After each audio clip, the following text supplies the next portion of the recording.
Assalamualaikum warahmatullahi wabarakatuh. Selamat pagi Bu Yeli yang kami hormati. Perkenalkan kami dari kelompok Belum Punya Nama ingin mempresentasikan tugas copywriting yaitu gaya bahasa dan majas pada iklan. Sebelumnya, sebelum kita memulai presentasi, alangkah baiknya kita berdoa terlebih dahulu. Berdoa dimulai. Berdoa selesai. Mari kita lanjut perkenalan anggota dari kelompok kami. Silakan.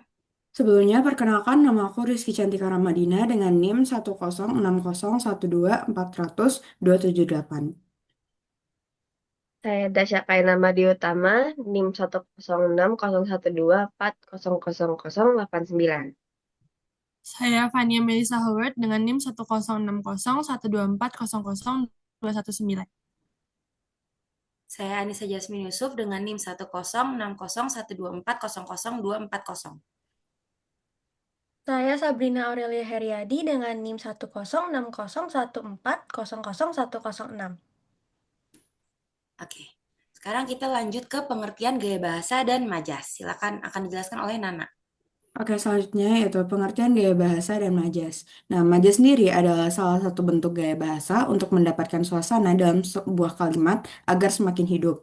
Sedangkan gaya bahasa sendiri adalah cara mengungkapkan pikiran melalui bahasa secara khas yang memperlihatkan jiwa dan kepribadian dari sang penulis atau pemakai bahasa. Selanjutnya.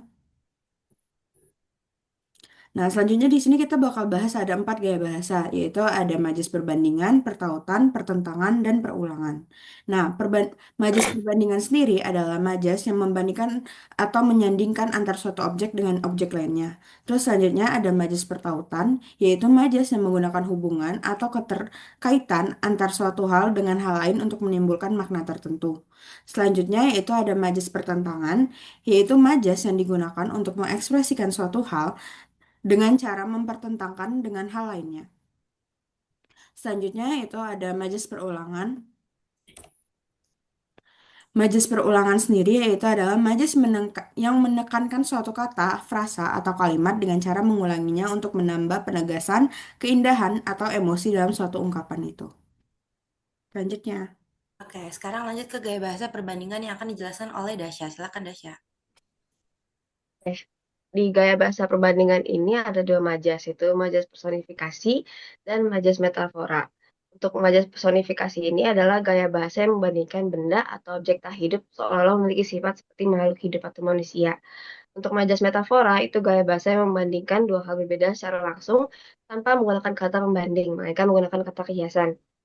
Untuk contoh majas personifikasi ini ada di iklan Pascatori, di kata-kata always hitting the right note.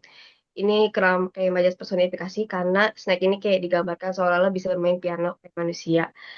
Nah, ungkapan itu kayak menunjukkan bahwa rasa Pascatori ini selalu pas dan memuaskan untuk orang-orang.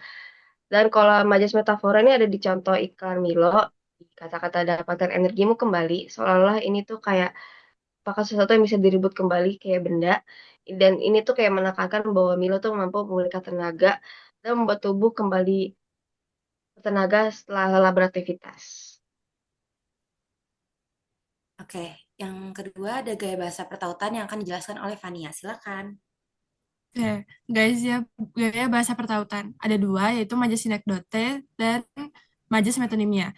Apa itu majas sinekdoke? Majas sinekdoke adalah gaya bahasa yang menggunakan bagian dari suatu objek untuk mengakui keseluruhan atau sebaliknya. Di sini saya mengambil contoh Milo, di mana dikatakan si coklat yang bikin semangat. Si coklat ini dapat diartikan banyak hal ya, seperti rasa coklat, warna coklat, ataupun buah coklat sendiri. Tapi di kalimat ini digunakan untuk menggambarkan si coklat yang terdapat pada Milo.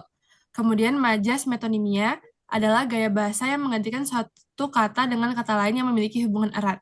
Di sini saya mengambil iklan dari Ultramilk. Dikatakan di situ Ultramilk My Mood Booster. Ultramilk sendiri tentunya sudah terkenal dan ketika kita menyebutkan kata Ultramilk pasti orang sudah tahu kalau misalnya itu adalah produk susu. Oke, selanjutnya yaitu gaya bahasa pertentangan. Di sini saya mengambil majas hiperbola dan sarkasme.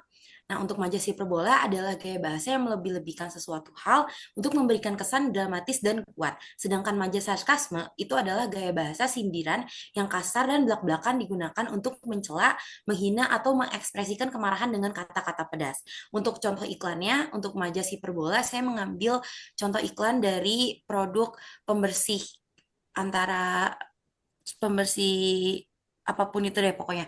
Nah, di sini dia kasih tulisan sekali kuas kerak amblas. Di situ dimana itu kayak melebih-lebihkan sesuatu gitu. Sedangkan untuk contoh iklan yang sarkasme, saya mengambil iklan rokok di mana itu dia ada tulisan yang lain bersandiwara gue apa adanya di mana itu kayak menyindir atau kayak belak-belakan menyindir seseorang gitu. Sedangkan di iklan itu gue apa adanya kayak gitu.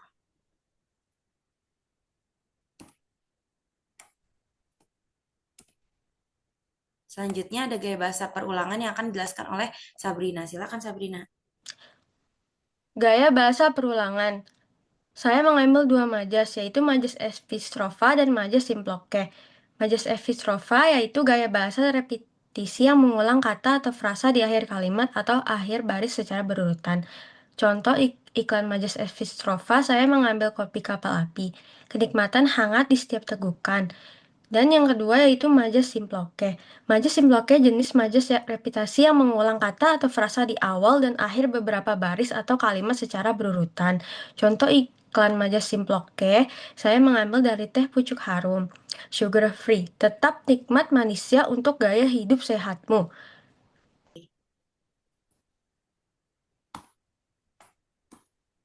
Oke, sekian presentasi dari kelompok kami. Apabila ada kesalahan kata, mohon dimaafkan. Terima kasih.